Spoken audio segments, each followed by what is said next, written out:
Okay, why don't we get started? We want to begin with an acknowledgement to country. So we want to begin this event by paying my respects and acknowledgement to the traditional custodians of the land, of the elders past and present, the Wurundjeri people, who are the traditional custodians of the land on which I am located. I would also like to pay respect to the elders both past and present of the Kulin Nation and extend that respect to other Indigenous Australians present with this event. Thank you, everybody. Welcome to MSD at Home, the fourth in our series. Andrew Zago is a partner and founder of Bouwman Zago Architecture, and he has over 30 years of professional experience in architecture, urbanism, and education. He currently teaches at the Southern California Institute of Architecture, SCI-Arc, and is a contributor, coordinator of their visual studies program. Andrew is also currently a clinical professor at the School of Architecture, University of Illinois at Chicago, UIC. Andrew is somebody that I've known for a number of years now, beginning from his collaboration with Bahram Shirdel, who was a colleague of mine when we were studying at Cranbrook Academy of Art. I think Andrew met Bahram when Bahram was teaching at Harvard GSD, and after that they started working and collaborating together. Within that circle, they also brought in eventually Jeff Kipnis. So there's a kind of link here between our first session with Jeff Kipnis and then with Alejandro and now with Andrew. So there are some sort of interconnections between all of that. We'll begin with Andrew making a short introductory presentation with his recent project, then move on to a conversation series of interrogations about the work and other statements from Andrew's portfolio. We'll then open it up to Q&A in the latter third of the time period. So please use the Q&A function if you wish to submit a question or a statement. We'll try to deal with all the relevant questions that we have within the time limits. So I'll begin by turning it over now to Andrew for him to make his presentation. Andrew, you can take control and share the screen. Great, thank you. I'll share in just a second. First off, thank you, Donald, for the invitation, and thank you for the Melbourne School of Design. And it is at home. It wasn't supposed to be. Maybe you can hear helicopters in the background. I'm in Los Angeles, and things as if things weren't bad enough in the last few days. Things have turned quite serious here, and there's a curfew, and so I came home. I'm normally in my office alone, but in my office alone, I'm there with my partner Laura Bouwman, who won't be joining me this evening. Oh, I should also mention I'm not the visual studies coordinator any longer. I used to be. While I had the position, I was allowed to call myself the drawing czar, and now I'm just rank and file. I'm going to start sharing my screen. I'm just going to start by saying their names: George Floyd, Breonna Taylor, Ahmaud Arbery, Sean Reed, Tony McDade. This is, of course, unfortunately, an abbreviated tail end of a list. The full list would probably take the entire hour and a half we have.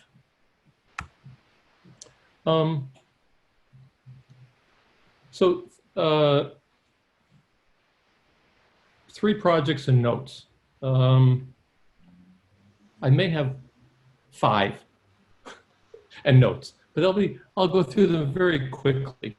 I was thinking about how this thing started. It's funny, Don had invited, I watched Jeff's lecture, Don had invited me to participate as well, and I was thinking of what to do, and I thought, especially because this isn't supposed to be a formal lecture, but me talking for a half hour or so, and then Donald and I having a discussion, I thought I would try to put together something that's a little bit in formation right now, rather than delivering a kind of lecture that I've given before. So if it's a little bit of a dress rehearsal. How's that? we were asked this spring to become next year the Bouwman professors at Ohio State University, my partner Laura Bouwman and I. And we're going to do that just as soon as we can be there in person, and are able to do it that way. So we hope it's next year, hopefully if not in the fall, at least in the spring.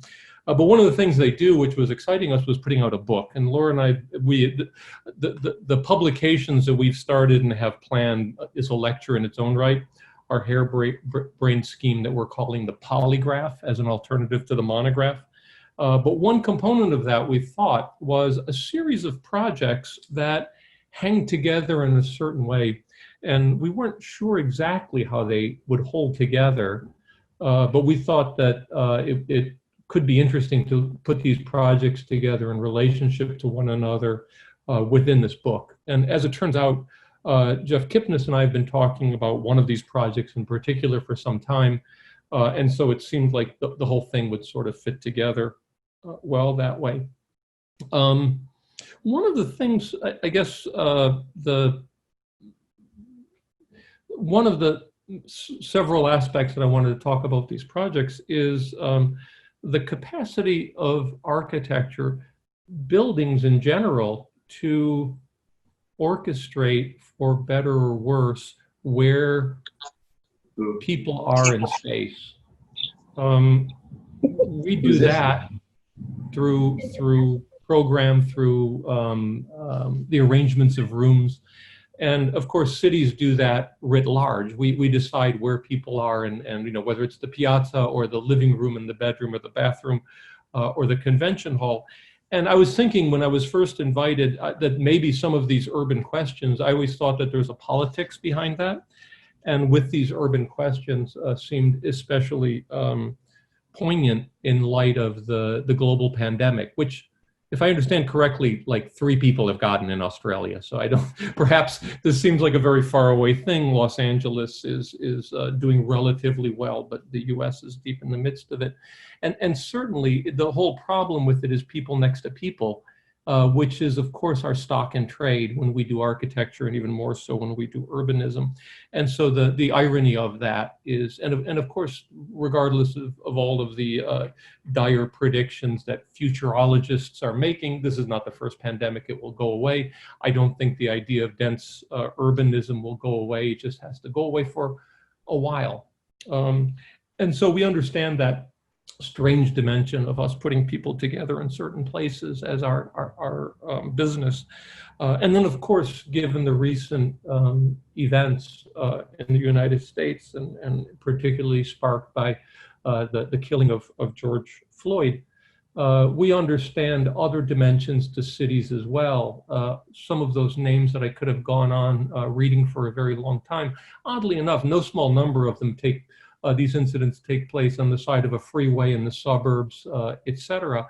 But when there is a demonstration to be had and there is civil unrest, that's, as Jane Jacobs would say, city work. And so it really is this kind of fraught and world that we have with cities that I wanted to talk about a little bit. One of the things when I was listening to Jeff and was talking with Don earlier, is this notion, I think Jeff had pointed out, that up until about 1850, cities would kill you more than not. In other words, the population was not sustainable because of various public health and other societal ills, and cities were maintained by influx of population from the countryside, and yet people would flock there nonetheless. Because we contrast that to the expression from the Middle Ages, in the midst of the feudal system, city air makes one free, which had to do with the system by which if you could escape your serfdom and could stay in a city for 1 year and 1 day, apparently, you were no longer bound to that feudal system. And so this air that made you free, it turns out, also kills you. And I think we don't get so far from that in certain ways. So I have a couple of things. First, a little footnote to go, and I'm going to watch my time, Donald, because I can deliver real stem winders, as they say. The profession and the discipline, this goes back, I think, to a couple of things in the discussion of architecture and buildings that Jeff was talking about. I framed a little bit differently in the past, and I frame it like this, and I'm just going to read this part, and I won't read hardly anything besides this. The discipline of architecture concerns itself with the advancement of the field as an art form, and the profession of architecture with its advancement as a reliable, affordable, and sustainable commodity. While architecture that advances the discipline may well also provide reliability, affordability, and sustainability, it is the discipline alone that takes responsibility for advancing the public imagination. And I want to stress how important I feel it's our thankless job and our necessary task to forward the public imagination and, let's say, what would be profession alone without the disciplinary cultural component added to it simply doesn't take on that responsibility. So this is a unique form of politics that architecture shares with other art forms, but whose effect on the public, owing to architecture's sheer size and permanence, is more direct and more pervasive. Unlike other forms of political engagement, which the profession of architecture shares with other fields, policy, advocacy, social responsibility, that capacity is unique to the discipline, is uniquely disciplinary. So this is the diagram I've made. And I try to figure out how many licensed architects there are in the world. Hundreds of thousands, I'm sure, if not in the millions. And we keep cranking them out. And so this is not to scale, like when in science class they would show you the size of the sun relative to the earth with models. Not the scale, but the profession is relatively large. And the discipline is a very, very small part of it. So the field of architecture encompasses both of these things. And I just want to point out a couple of things about this diagram. First off, the diagram of the discipline is much smaller than the profession. It's almost entirely inside of it. A little bit is outside, and I'll talk about that in a minute. It's mostly inside of it. And then it's surrounded by a dashed line, and we'll take a closer look at that in a minute. What is the difference between the discipline and the profession? Sometimes there's no argument whatsoever. You know, whatever we may think of the Seattle Library, we understand that it's doing some kind of cultural work there that is not merely a matter of a place to house books for you to go and look at. That its ambition and its accomplishments are much wider than that. The building on the right, I don't even know what it is, and I don't think anyone is going to try to make claims for that, probably not even its author. So the other thing I wanted to point out about this diagram is I'm not necessarily talking about a particular architect or a particular practice. I'm talking about specific works of architecture, because we could see this, and I think Eisenman has had similar talks about this, and I forgot his terms that he used.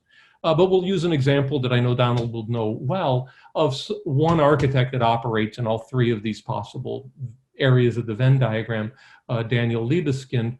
On the far left is his Micromegas from 1979. We understand these as extremely important architectural works, not buildings, right? No one's going to mistake it for a building. The profession is not going to feel threatened by it. The Jewish Museum is very clearly both. And then this very unfortunate thing he built in Seoul is neither. Or we could look at firms who are in many ways very, very good professionals. Henry Cobb might fall into this, for instance, but here I'm showing a Yale medical health facilities by Max Goggin and Merrill Elam, who one doesn't typically think of being obsessed with disciplinary thoughts, but doing a project that to my mind is very important to the discipline with the unruly black brick walls. Or on the other hand, SOM, which I think is the epitome of being the profession and not the discipline, doing something like the Beinecke Library that's been so important to architectural discourse of late. So architects also stumble in it, even if that's not their normal bailiwick. So disciplinarity and non-disciplinarity. This is the last part. And I realize I'm going to have to show the projects I'm going to show very quickly to keep to our time limit, Donald, but I'm aware of it. So this is more about the contemporary scene. So that's just what I said before would probably hold true in a number of different eras and a number of different locations. But I've been lately trying to think of things a little more specifically, because I think there's been a lot of talk about the discipline from, frankly, conservative and even reactionary quarters within architecture, holding up the old order. And I recoil a bit in horror from that. And so I put this diagram together. Then I thought, what if we, enhance, and we'll go into there and look at it a little bit closer. And we start to see through this microscope that that little dashed line is representing something considerably more complicated.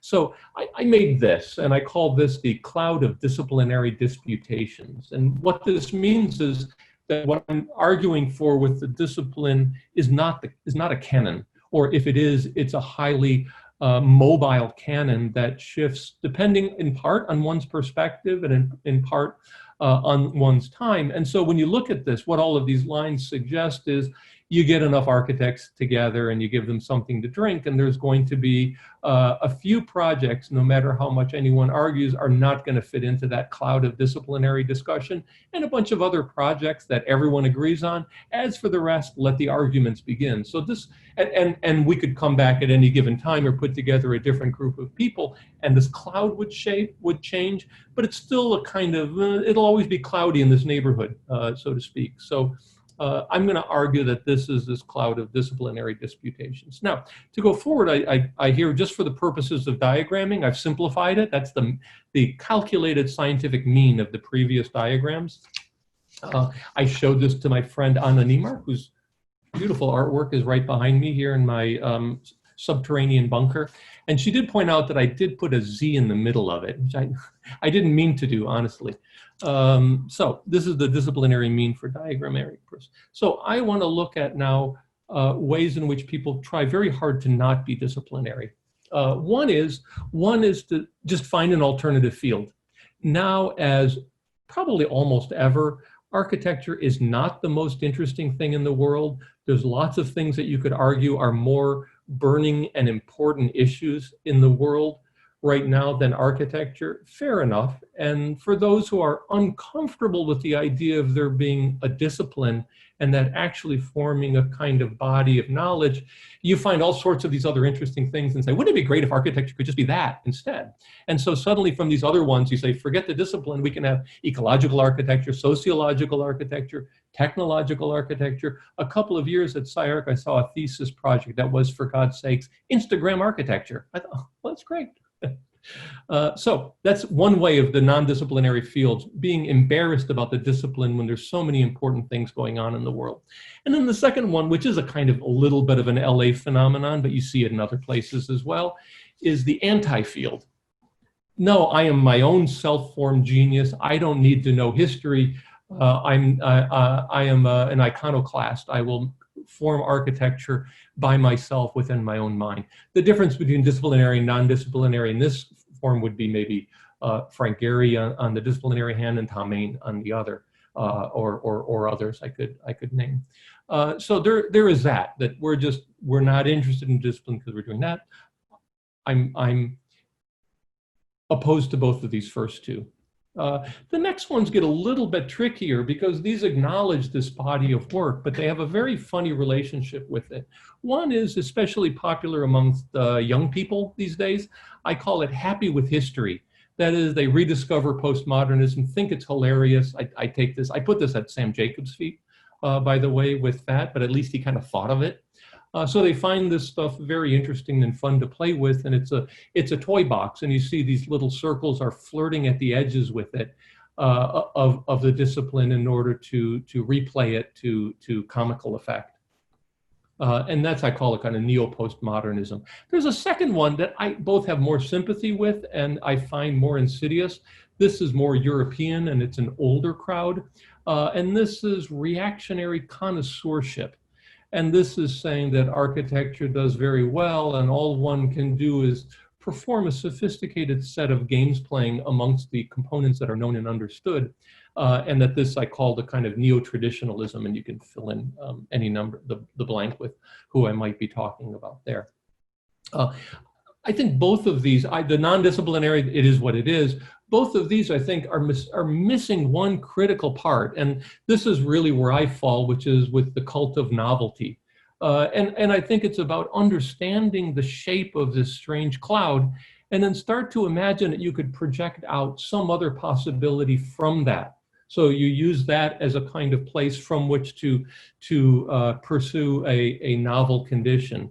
And so here what you're doing is, however great or small that little reconfiguration of the cloud is, you understand that part of your disciplinary responsibility, part of that idea of moving a kind of cultural project forward, is you also have to change the shape. So that's it. Now, I haven't even started my lecture yet.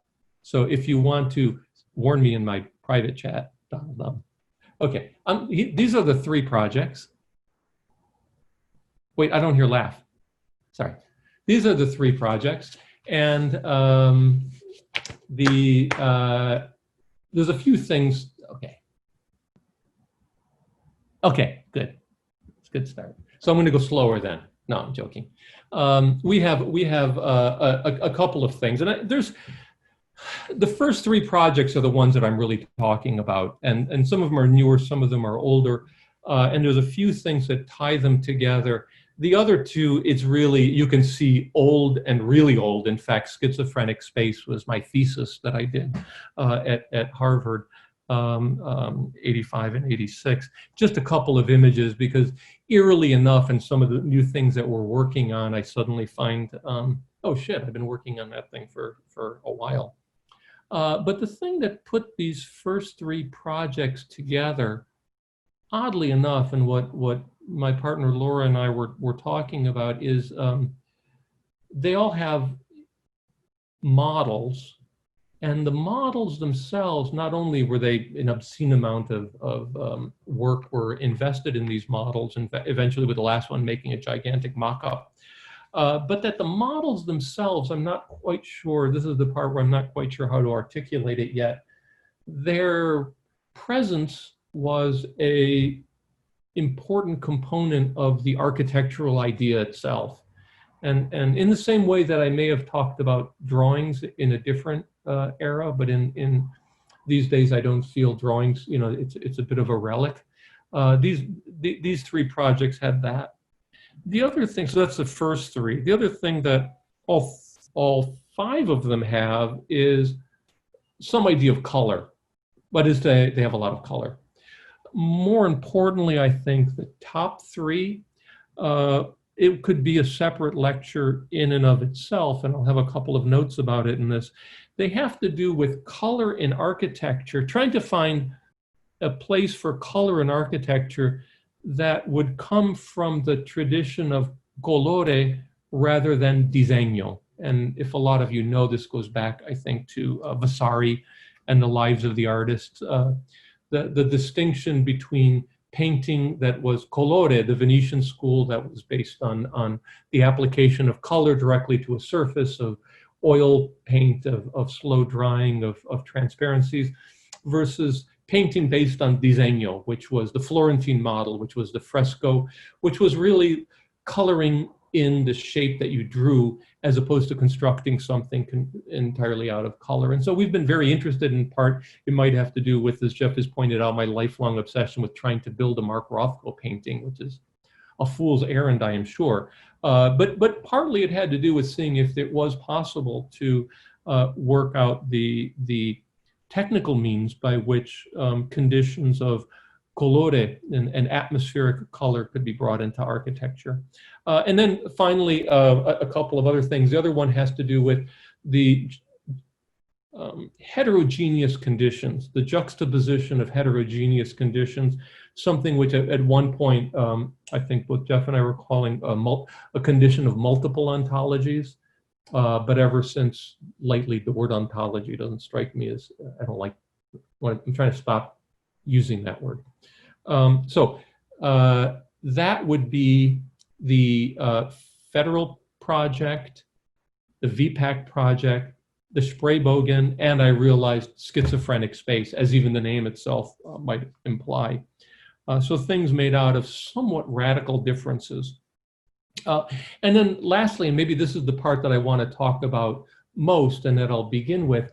In both of the first two projects, and the first one in particular, there was this idea of trying to figure out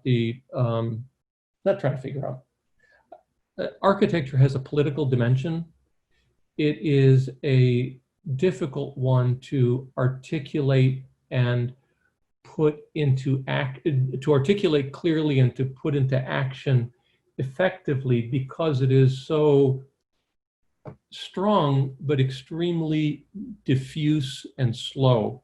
And so when we start thinking about the political dimensions of architecture, I was reminded in Jeff's talk when he's talking about the difference between paintings, post-war paintings of Otto Dix, as opposed to the gestural work of Jackson Pollock, and the one was explicitly political, but that the second one, the body freedom suggested in those paintings was in fact a more effective politics, just not one that you could say, was that, left of center, or was it it's not political in the sense of a kind of named explicit politics, but it's what we have. I always go back to this, it's a little hackneyed, but Winston Churchill's quote, "We shape our buildings, thereafter they shape us."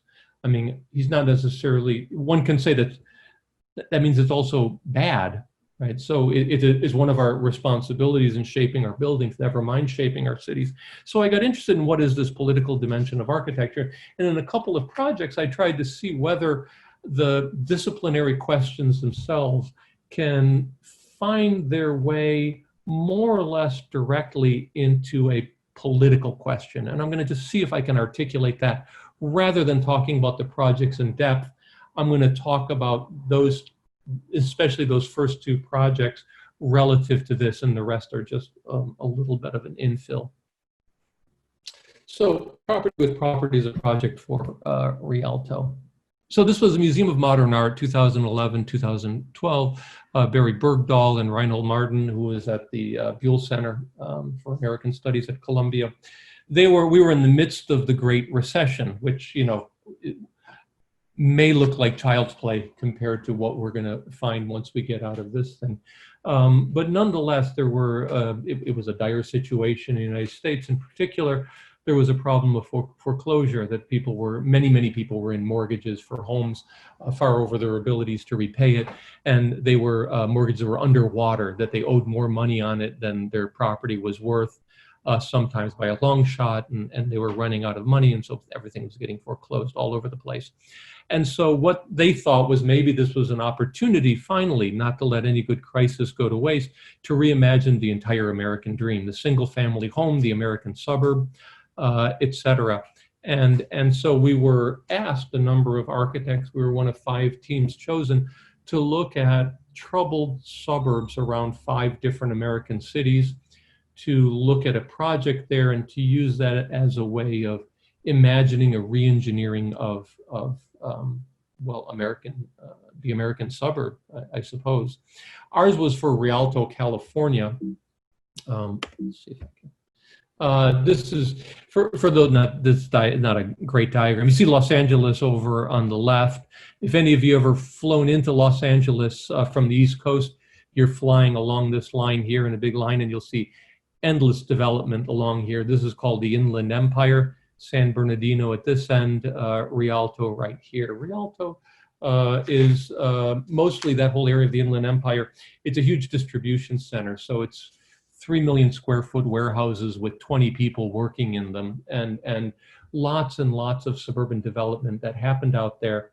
And it was one of the big centers for the foreclosure crisis in the United States. I'm not going to go into this in too much depth, other than to say we found this in San Bernardino County, Rosina Ranch, this enormous development of 1,200 homes, one of the largest in Southern California at the time, that came online in the middle of the foreclosure crisis. And it basically, we learned a lot about how these things are financed and how they work. Basically, in essence, it had a financial heart attack and just stopped. And so the houses you see here were the only ones built, and nothing was happening whatsoever. and everything, as you could see, the roads were in. It's a slope, and so there's like a 1 foot slope difference between each house. They were all graded. The infrastructure was put in. Some percentage of the homes were there, and nothing else happened. And so we were to imagine then this federal stimulus money that happened a couple of years prior, if it had been spent instead on re-engineering this. So this maybe will come up more in the discussion, because it will be a lengthier discussion. But this is it here. You see a couple of shots. These are all the blank lots right up against the mountains and fairly intense wilderness. And so their whole proposition, and this is Reinhold Martin's, they thought that the city was a document of the political forces that shaped it. And so if you change the political forces, the city will change. And I believed exactly the opposite, that if you actually change the form of the city, then the dream of what a city can be would change. And so we were putting, this is in a sense, the core of putting the disciplinary question first. If we could project some novel way of thinking about urbanism within this, that it would change. So we started looking at what would be something that is of great disciplinary interest to us.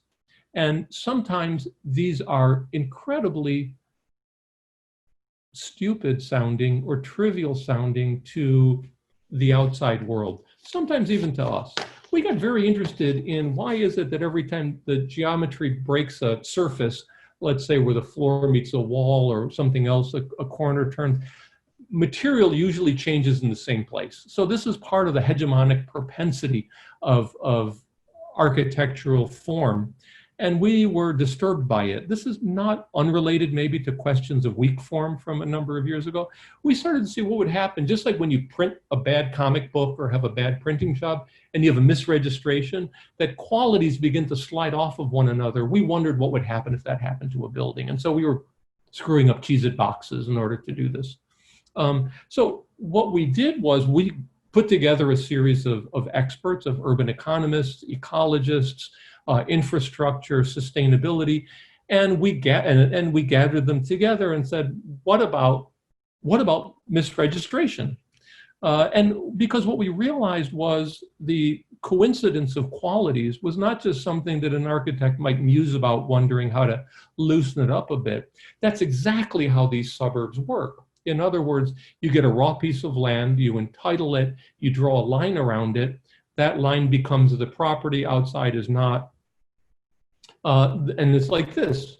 This is a building, this is the landscape, this is private, this is public, that's wild, this is a garden, this is yours, this is mine. And so these lines determine how everything works. What it does is it makes a mono-ecology, financially, actually ecologically, in terms of diversity. All of these things, once you set up this kind of clearly delineated monoculture, set up the formula for the whole failure that then happened.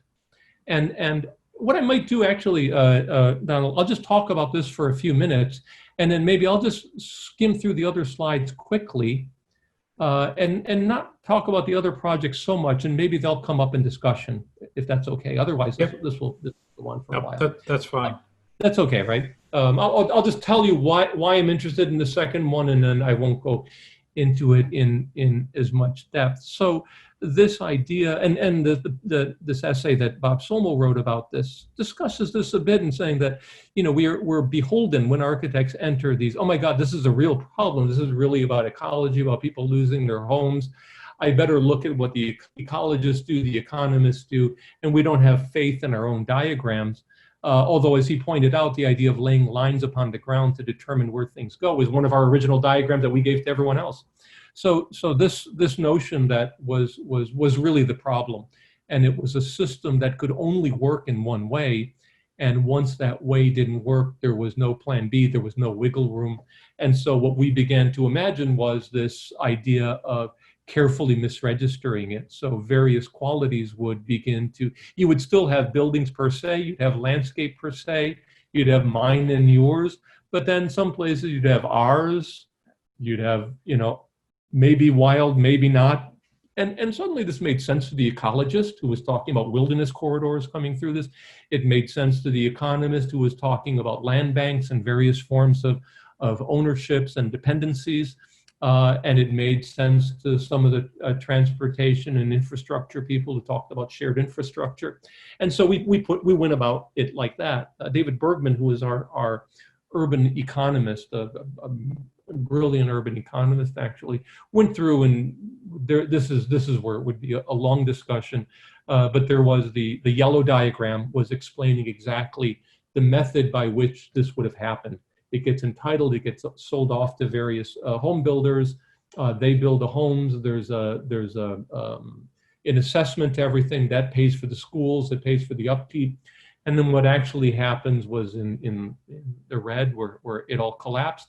And then of course the most successful of the three is the blue one, where we go in and put this investment money to re-engineer the logic of a suburban development. Same, I mentioned the ecological corridor, rewilding, which this Alex Felsen, our ecologist, introduced to us. And if you don't know what that is, Pleistocene rewilding is a thing. I think it's the lunatic fringe of ecology, but we loved it. And so we would have these various kinds of zoo-like divisions between these wilderness corridors and people. A large unified energy system. We worked with very closely with the Arup office on this and on a number of other projects, and Bruce Danziger, their head engineer in particular, or one of their head engineers. And so the streets began to break down. And so you got community land bank property owned outright, things that were done as a cooperative, various kinds of soft and hard surfaces. And then the misregistration carried through to this as well. This was a project that Jeff had shown briefly. I won't go into all of the, it was a very complicated project, and it itself could be a lengthy lecture. I'll just show you some of our, how we stay busy. And so the reimagined site plan of the one you saw, and you can begin to see that these houses begin to, with the misregistration, they sort of stutter. And instead you have single family houses, you have a whole series of duplexes, and sometimes zipper-like, they make townhouses. So there's a great variety. No two of them are quite the same.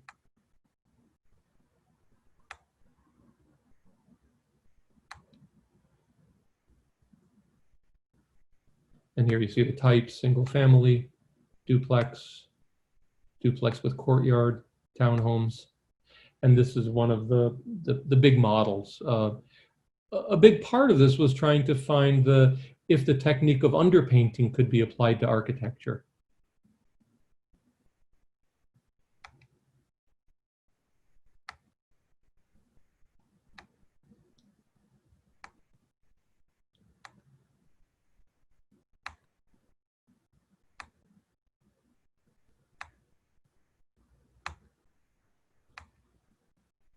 This is something else. So this is my footnote on color. Jeff showed a couple of these, disegno and colore. This is where we talk about the underpainting, which I won't go into right now.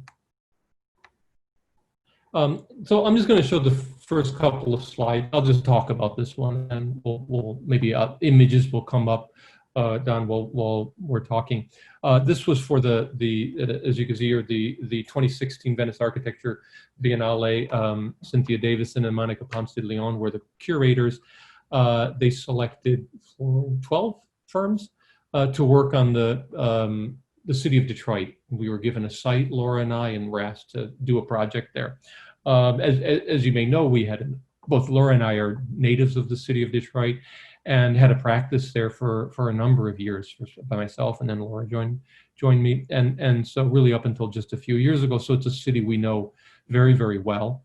And we were given a big empty, and I don't need to go through some of the stark statistics of the city. It's become overexplored, I think, in recent years. But we were given a big empty site and said, do an architectural project there. It made no sense to us whatsoever. The whole city is full of empty sites, and the reason why there aren't major architectural projects is there simply isn't anything to do there. And so what we looked at instead was this idea, working again with David Bergman, who's actually from the area, this idea, as he mentioned, of an exogenous shock. That is, that there's nothing in the city itself that would cause a big project. Something would have to come outside of it. There's my old office. Yeah. Other studies of Detroit we've done, projects we've done. This is the site. It's not important, but I wanted to, well, we'll get into this. There's Mies in the background. When we were doing this, it was in the middle of this, and it's funny, Jeff mentioned this as well, the first wave of this really tragic Syrian refugee crisis, where there were many hundreds of thousands, if not millions of them displaced, finding their way to Turkey, finding their way to Europe. In response to that, and this was now what seems like a delusional fairyland, we had a president that at least had a marginal interest in helping refugees, and they had announced that there was going to be a modest increase in the number of refugees admitted from the Middle East to the United States as a humanitarian gesture. We applauded that. We noted that the American Pavilion at the Biennale was in fact sponsored by the State Department. And so we wrote an open letter to John Kerry, who was then Secretary of State, suggesting that what they could do was we could re-embrace this idea of the government, the US government, being able to do large and noble federal projects. Freeways, the freeway system was a great thing at some point, our federal courthouses, et cetera. And so what we proposed was, why don't we try a targeted location for these immigrants? The Detroit area already has the largest Middle Eastern population in the United States, that for a period of, and I won't go, I could go through the numbers later if you like, for a period of 5 years, that there would be, where possible, the refugees would first be brought to the Detroit area. And that quantity, that's our letter to John Kerry. He didn't write back, but we did present it to the U.S., the American ambassador to Italy, John Phillips. So what we said, instead of like this, we just put them all in one place. And so we said, instead of a certain number, what if we increased it by a certain number more? So the ones down at the bottom, and we basically bring them to Detroit. And so what this would represent, 68,000 people over the course of 5 years. You know, the idea of to decimate originally was something that Roman soldiers would do if there was a restive population. It actually meant not to utterly destroy something, it means to decimalize them, reduce, kill every 10th person. So we thought, what if the opposite, sort of a tithing? So Detroit used to have 2 million people nearly. It has about 680,000 now. We thought, what if we just added 10%? And then, so I won't go through all the statistics. It used to look like this, Detroit. Now this area is empty. And so we took not the area we're asked to look at, but one of these empty areas, and looked at with various kinds of tax incentives, et cetera, if we just put those people in there with the idea that, you know, with a refugee, you can leave after a year or two, you can go anywhere you want. This is, after all, a free country. And so this was not intended, you know, lots of new housing stock, lots of people could move in eventually. So what we realized is, once you have 68,000, what you would need to make this happen, then we could have architecture. And so the little part you see down in the corner, we didn't design all the housing. We just set up the scenario, a plausible scenario by which they would show up. And then given that, we started thinking through the various needs and proposed this little, and this gets into the heterogeneity question, which is maybe not for this evening. But if that's okay, maybe this is a good spot to stop. Yeah, that's fine. Is that a good spot? I didn't. Yeah, let's stop there, and we may come back to some of the images or some aspects of sure, some of the presentation as well.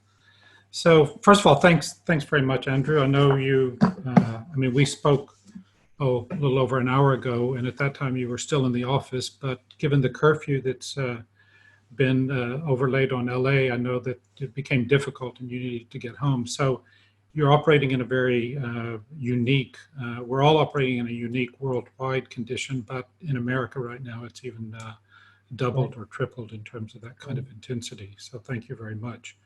I'm just going to make a few notes here and then launch into, I have a series of questions I want to go into, but the first one, it was interesting. You mentioned the book that Alex Felson is listening. I didn't mean to say you were crackpot. I just meant I love that theory of and it's come up again recently, by the way. So this is Alex Felson, who is our new head of landscape architecture and will be in Melbourne as soon as he's able to be here. Oh, that's great. Is listening in. So the rewilding that you're speaking about, he might have some questions in the future in a little bit to expand on that a little bit. I also note that Todd Gannon from Ohio State University is listening in. So who is? Todd Gannon. Oh, great. So I wanted to, something that you started off in your sort of preamble, and you talked about a book that you and Laura are putting together. And as opposed to a monograph, you're talking about putting together a polygraph, which I thought was interesting because what stuck out is that's also the word for a lie detector test. And kind of a bogus pseudoscientific device, in fact. Yeah, exactly. So, we'll see if this book of yours is telling the truth or not, or whether it's just a sort of pseudoscientific. We have the first one. I sent you the text to it. Okay. You got it? Oh, I thought I had it here. Oh, yeah, here it is. Yes. Don't tell Todd, but his is going to be polygraph number 2. Okay. So this is an accident, right? Which is really it's like an art press. These are all just pictures of accidents. Well, it's interesting because I read your essay for that, and I wanted to bring into the end paper. Yeah, I wanted to bring out one. You made a mention in I guess it's the introduction to the book, perhaps. Where you referenced Virilio, and you talked about his book Unknown Quantity, right? And where he says, to invent the train is to invent the derailment, and to invent the private car is to produce the motorway pileup. Right. So I think those are really, that's a very interesting, not just a formulation, but an observation to actually see that we have, there's certain intentionalities, and we talk about the effects of different practices, but we don't often talk about the whole universe of an object, which is not just what it was meant to do, but it's everything that it does produce in some way or another. So I think, again, going back to particularly the sort of question of the discipline, the profession and the discipline, I'd be interested to talk a little bit more about the degree to which that kind of accrual of a whole range of effects, which are way beyond just what is a kind of intentional condition, or what is an aspirational condition, or what is even a projective condition of what one is aspiring to, but also taking certain responsibility for things you didn't aspire to within that. Right. And so I'm interested, maybe just talking a little bit more about that in relationship to the question of the discipline, and the discipline versus the profession. Well, I'll say a couple of things. I think certainly within what, let's say, is 2 or 3 things there, because I don't think I would see the two as being necessarily related. In other words, what one would think of as disciplinary work, in fact, a lot of it, maybe the majority of it, comes from a point of view that let's say it is based on what one would call a top-down thinking of design. In other words, rock will now be a cube. Thank you. You have no choice in the matter. We make a cube. Thank you. And the more it is like a cube and less like a rock, the better. And let's just hope it doesn't look like a rock. And lots of architecture that we love is based on that kind of ethos across centuries and across cultures. The other one, I suppose it's just thinking that there was, this is exactly how it happened. I was happened to be in Paris when Virilio had that show at the Cartier Foundation, which at this point is maybe 15 years ago. And I didn't know anything about it, and I stumbled into the show, and I started seeing things like a movie by Bruce Conner and other things like that. And I found it fascinating. And in particular, I was interested in the fact that Virilio doesn't perform a kind of formal analysis, but I realized that there is a kind of formal history of the accident itself. I mean, in other words, in ancient Greek, you take a rock, you turn it into a column, an earthquake comes and it kind of turns into a rock again. They didn't have oil spills and they didn't have car crashes, and so the form of it gets inexorably tied in. It's a kind of tag along to the formal projects of architecture. And so I just thought it was interesting to imagine that every single work has within it that kind of happenstance. And rather than, how should I put it? Rather than ignore it or seeing it as charming, such as in patinas, whether there was some kind of new formal territories there to be mined. And so what this book does is it basically, if you get it, it was a slideshow originally. You're supposed to look through it and it's formally arranged. You know, trying to figure out new formal territories that come out of accidents. So I'm going to separate that from I think it's more specific, and I would say maybe, I did that about 10 years ago, but when this book came out, things were turning dark. And so I thought maybe it was time to look at the accident again. I'm not sure that answers your question. No, I think that, yeah, no, that's okay. But I want to move on to, and I want to actually, move on, but it's in a way it's a coming back, because to a certain degree, Jeff Kipnis elaborated something quite similar, even Alejandro, and you very explicitly, which I think was a fantastic part of your opening propositions in terms of this difference between the profession and the discipline. But in both cases, certainly in Jeff's and in your own, you talk about the discipline or the disciplinary in architecture as being an art form. And although you added after that this whole notion of the kind of responsibility that architecture, because of its scale, because of its immediacy, because of its presence, is of another magnitude. But I'm curious why the insistence on the categorization of art form as opposed to everything else, or as opposed to architecture actually having a unique placement that's neither science and engineering, nor is it art. Because I always have this worry that when people align or assign a kind of designation or categorization of art to architecture, it immediately undermines its quite unique specificity of always being present. You know, that every other art form we know of, we can choose not to participate. Yeah. But architecture, we can't. Now, we can choose not to participate as an architect, but right. We can't choose as a human being to not be in the presence of architecture. Well, look, but that's, and this relates to the Churchill quote. You know, that's why thereafter they shape us, because they don't go anywhere very quickly. No, I'm going to stand by that, because I don't think every art form, this is stupid, every art form is different, right? We know this. And so the things that make it different are extremely important.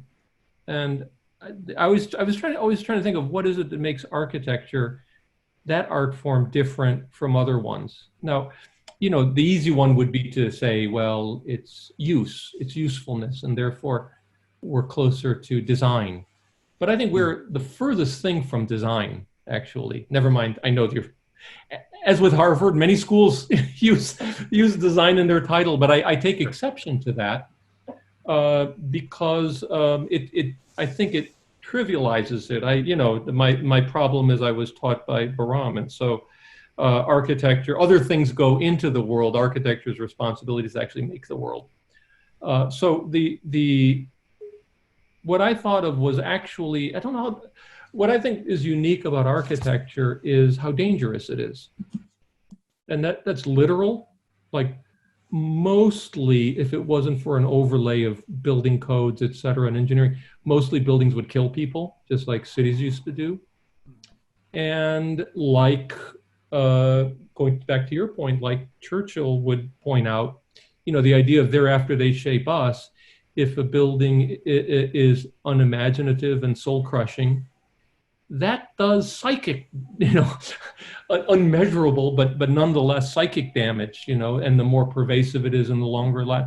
So it shapes people's, and it lets you go here and not there. So the parts of it that are, so architecture, its salient feature is the degree to which it orchestrates kind of life and death conditions. But that's, that is, but it is, I don't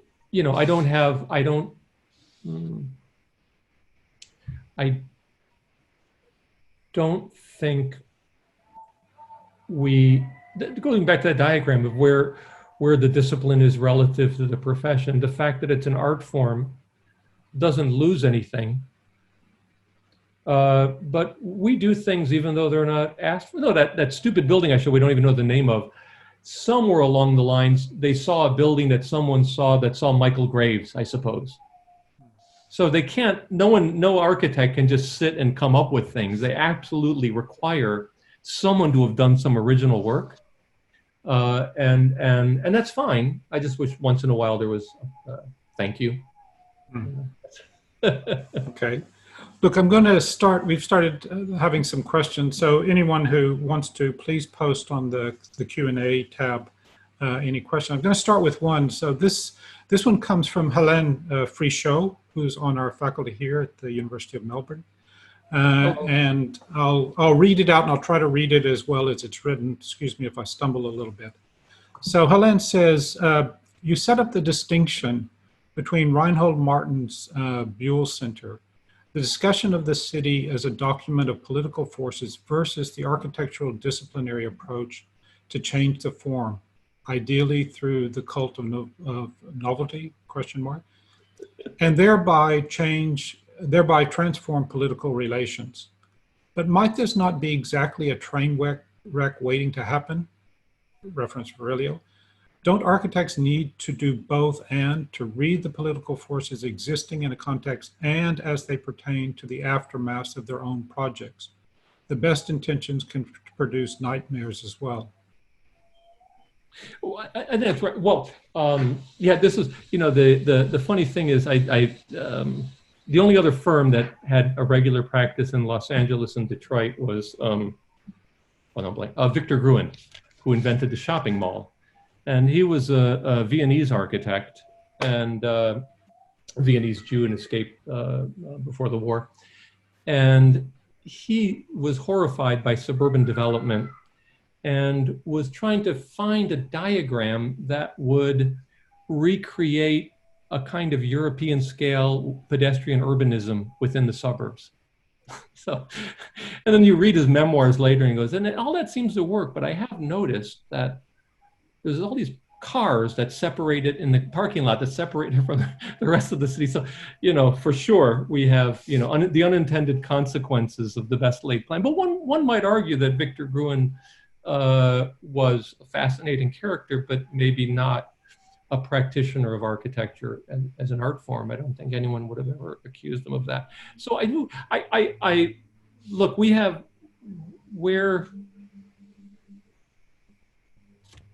what I was taking exception to was this diagram that the form of things are just a necessary consequence of the forces behind it. And while we understand that that is a component of certainly shaping urban forces, it suggests that, how should I put it, it doesn't give agency to what it means to put a creative assertion into the world. I don't know. I don't think I'm going to, so I gave the Victor Gruen, so I'm going to think, I think that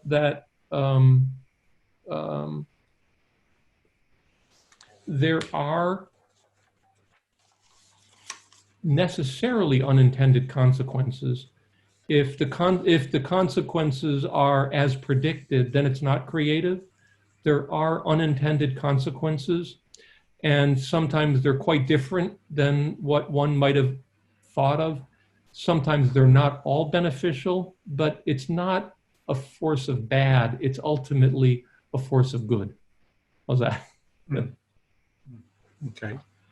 Now I want to go back just a minute on the project that you did in Rialto, California, and stuff. I know we had to run through fairly quickly, and I saw your lecture at Ohio State University that Todd Gannon introduced, and you went in a little bit more detail. And I think what was really fascinating, and I think this is also brought up in the essay by Bob Somel about your project, is the condition.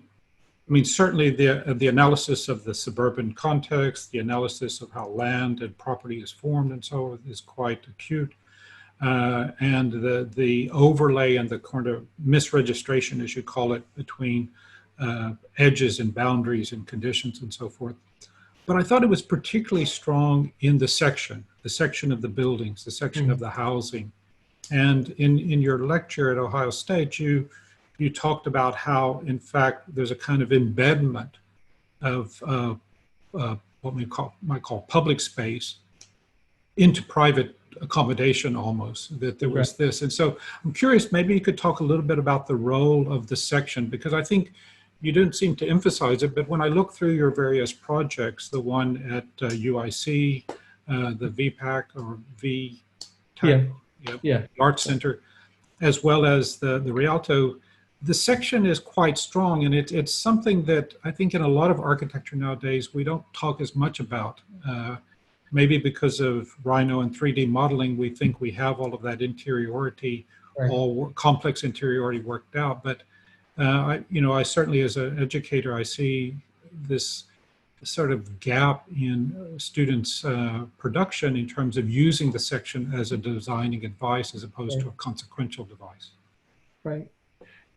No, happy to. And I don't know if it's, maybe we'll see if just words are good enough, and maybe a little awkward to go back and forth to images. But, and I should mention, I mean, one of the projects that we looked at a lot when we were thinking about these houses was José Obery's Miller House. Maybe you know José. Yep. Great friend and great architect. And it's sort of funny, Schindler's Own House, the one on Kings Road.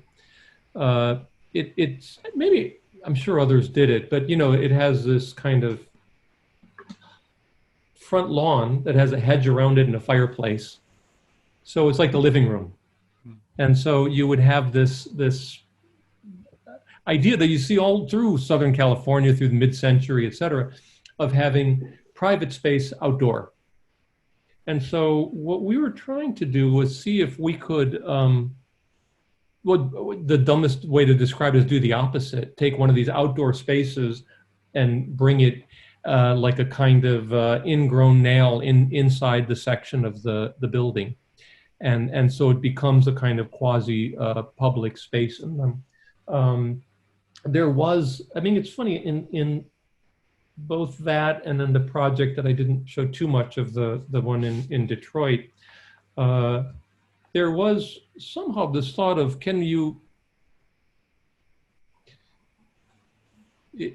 architecture and urbanism increase the degree of freedom for life.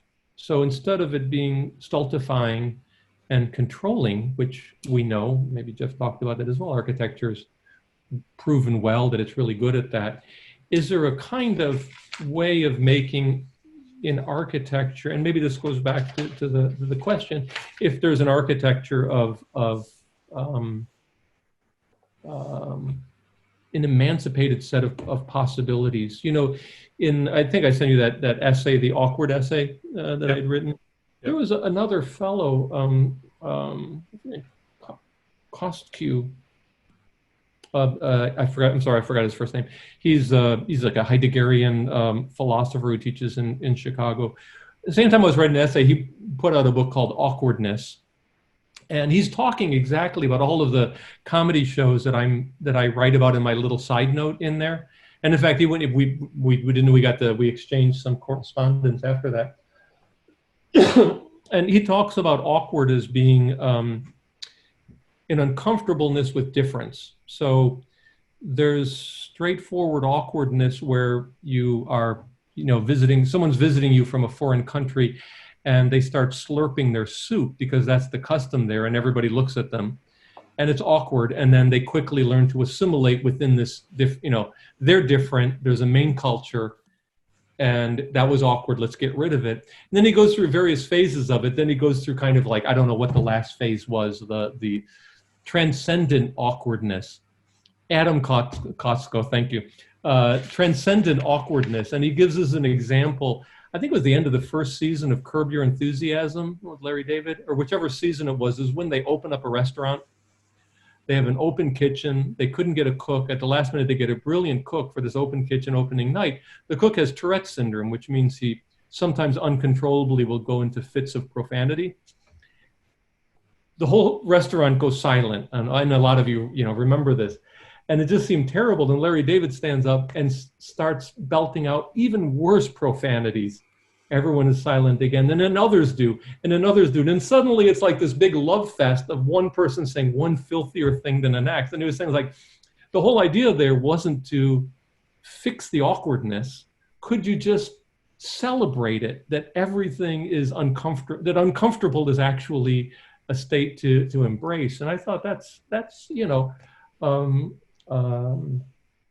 I'm not sure why that it kind of ties in with some of the other things that I would talk about, but that always struck me as interesting. And then, well, I could go on, but I'll let you.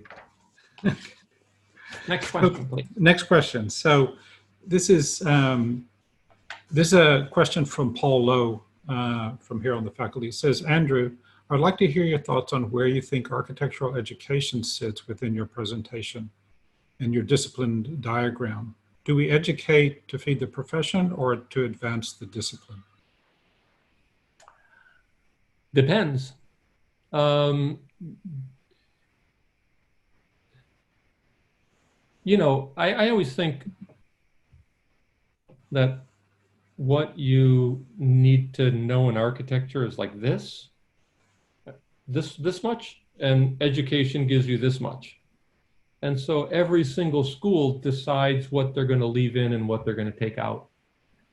And I certainly know what I teach, and both the schools I'm involved with, as very different as they are from each other, are committed to be disciplinary. If every single school did that, it's just not conceivable. But so that's not it.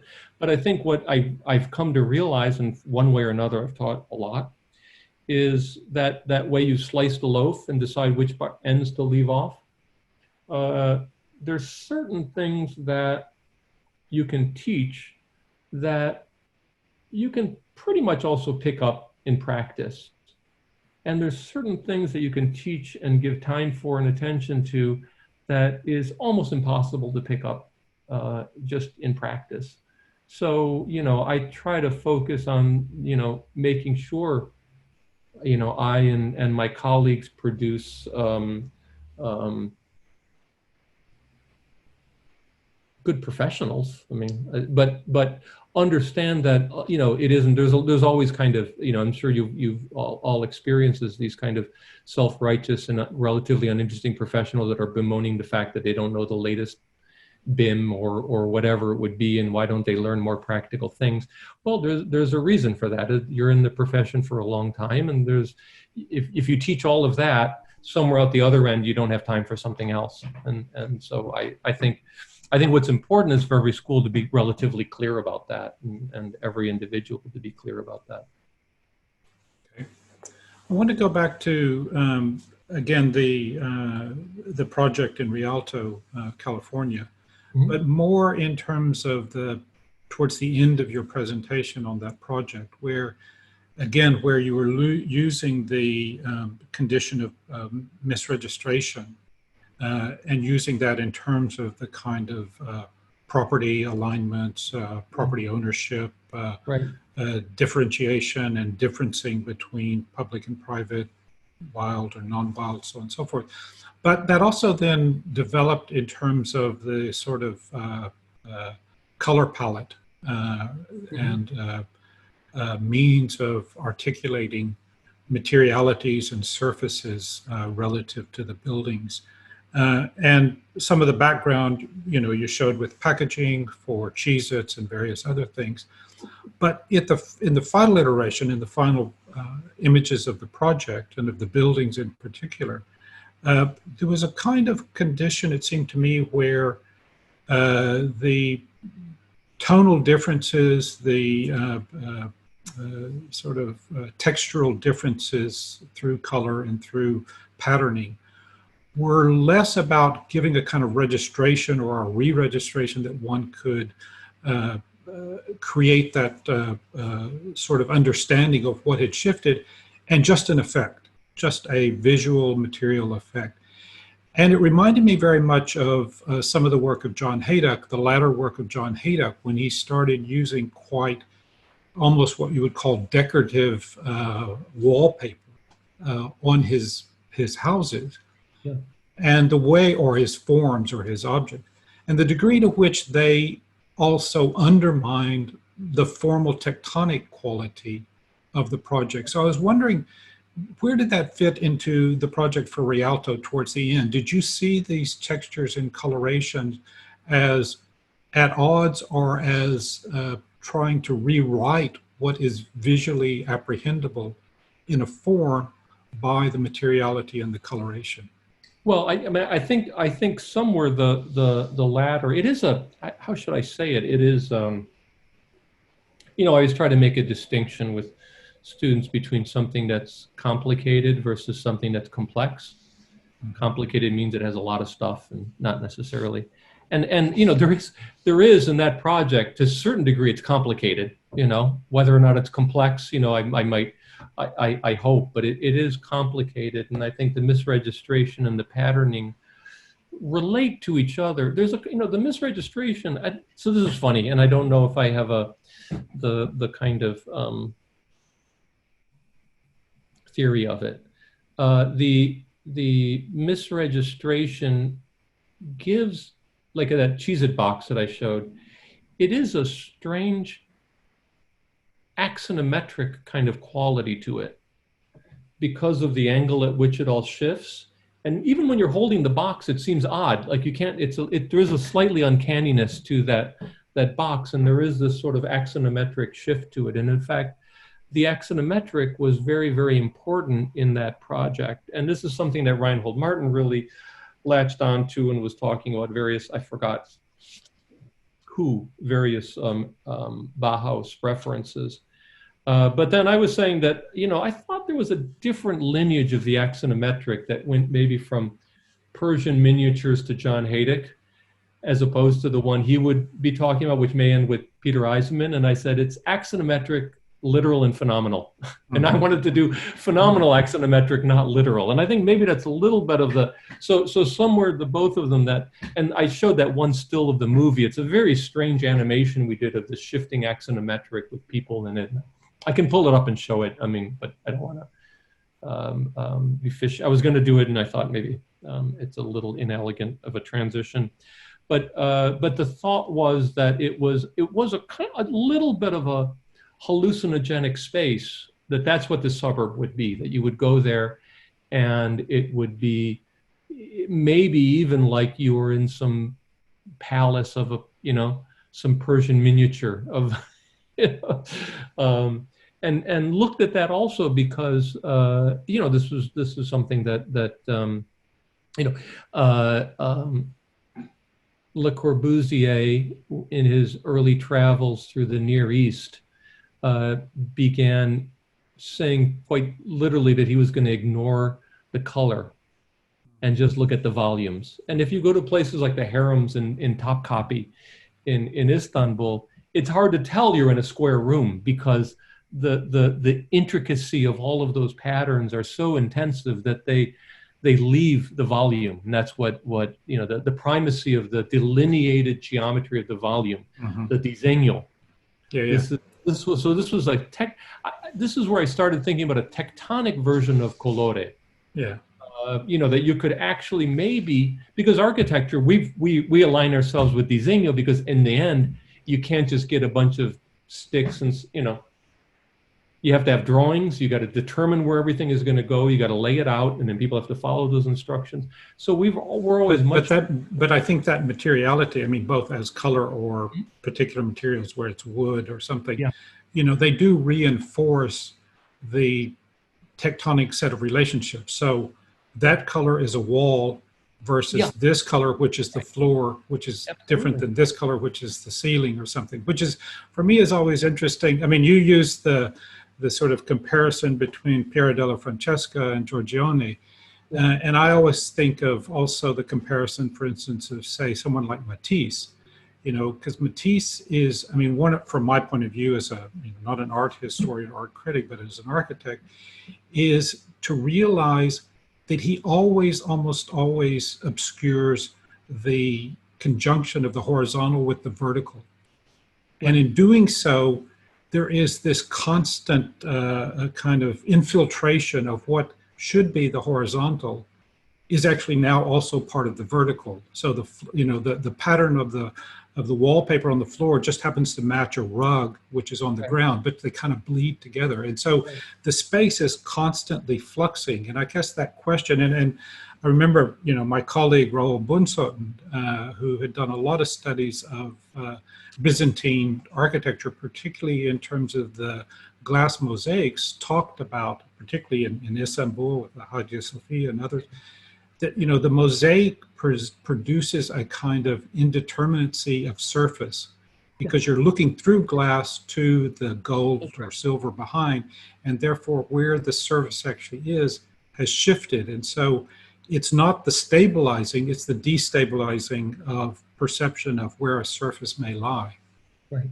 No, this is absolutely right. And this is what Le Corbusier recalled from in horror. You could even read his essay on purism from the 1920s with Aux Enfants, where they get the color. And they'll say, don't be seduced by the latest products coming out of the chemistry lab. Color is there to reinforce the form. And if you look through the Le Corbusier's color palette, the opposite would be someone like Barragan, in Mexico. Like, that's the wrong idea. That color is not sitting on that form properly. It's jumping off at me. So that's this is the idea of color in architecture. And this goes back to a discussion with Jeff. He's saying, why is it in architecture color is always reinforcing form or a system of coding, and in painting it can be space?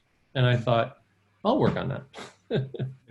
But because in the end it does have to be like, whether it's mosaics, whether it's any number of things, it has to turn into, that's why I find the blur building is cheating. That takes all the fun out of it. Yeah. I've also got a couple of questions here. We'll try to get through these. This first one is from Todd Gannon, who I assume is in very late at night in Columbus, Ohio.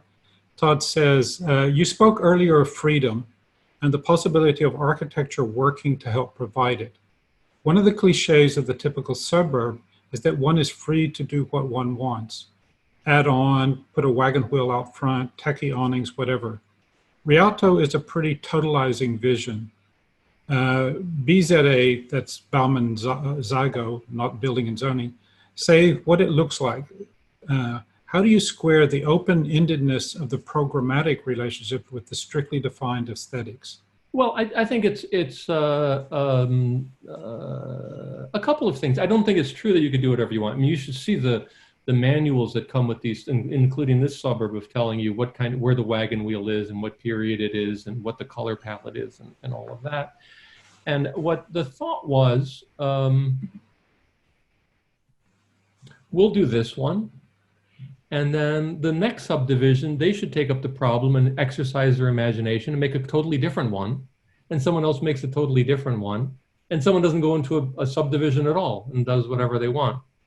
So it isn't, and that's where I think then some of our later work that deals with the kind of juxtaposition of things deals with the difference within it. I don't think we were there with that one. There were simply too many things to design. So the idea was, and I don't know, you know, it turns out it wasn't built. Turns out the economy recovered and that thing got finished off, by the way, a couple of years later. So it's all sitting there perfectly well, even without our heroic intervention. But it's you know, you have to design 2,400 residences, and you could take, we didn't want to work like planning works, which is you show a bunch of volumes and say the architecture comes later, which is, and then it doesn't. So we wanted to actually, and in fact, what we designed other than the footprint is maybe, I don't know, 5% of it that you see in those. So Lord knows how they would have played out. But certainly, you know, the idea was you enter there and this is a certain type of environment. And, you know, whether it would elicit freedom in those that are not inclined to decorate their own houses. I'm going to read, we've got one more here before we run out of time. This is from Alex Felsen. Alex says hello. His question is, do you like the proportion of the discipline to the profession, where the discipline exists mostly as a subset of the profession? Should the profession dominate and be mostly responsible for what gets built in cities, with the discipline inserting itself and disrupting? Or would other models be more productive by introducing climate-adapted city form and new social structures through architecture to break us out of our current mainstream trends? You know, a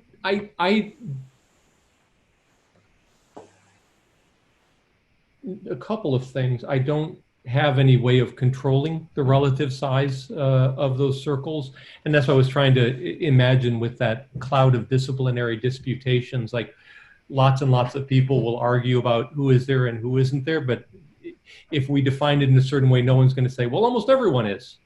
So we, you know, it's a kind of, it's rarefied, not out of a kind of elitism, because it's mostly strange and hard work and not that many people are into it. And when I'm talking about, I would put people that would arguably be in the discipline whose work I would be quite opposed to and have no interest in. So I'm not also trying to argue for a kind of monolithic environment there.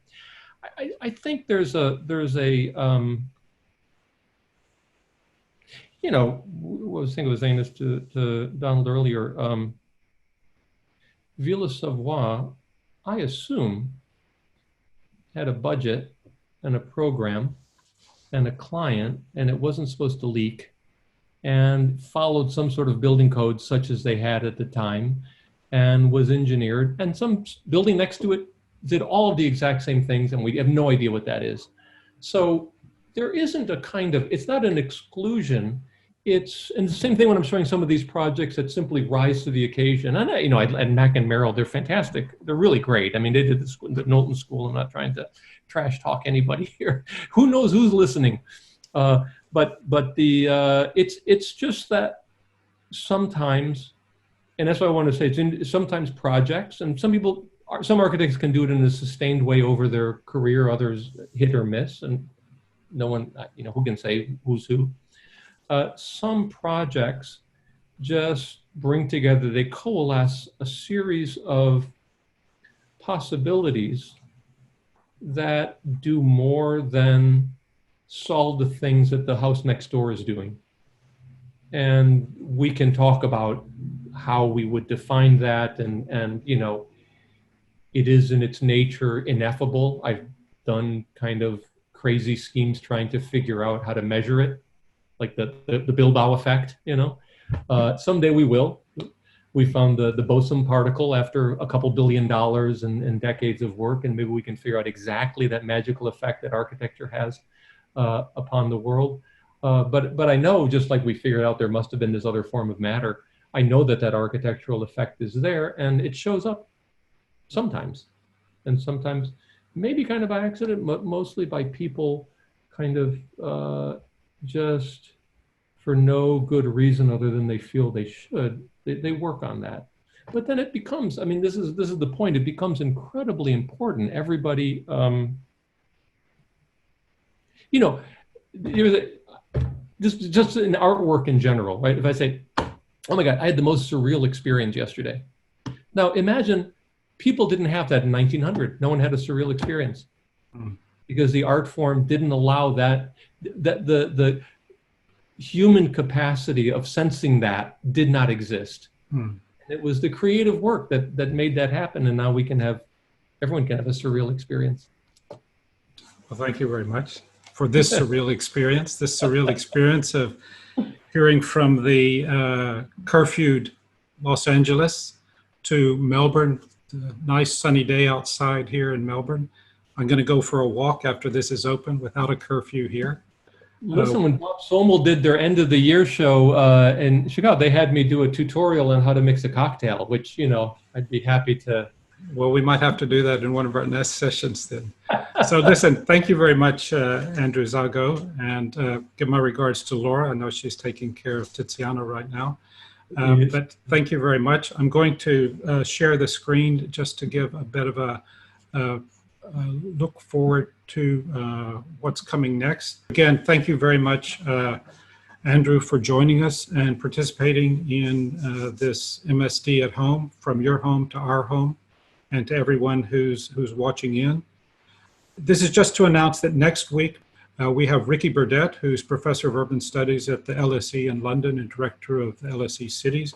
He's also one of the co-founders of Urban Age and was the creative director of the Venice Biennale, Architecture Biennale in 2006 next week. So thank you all very much.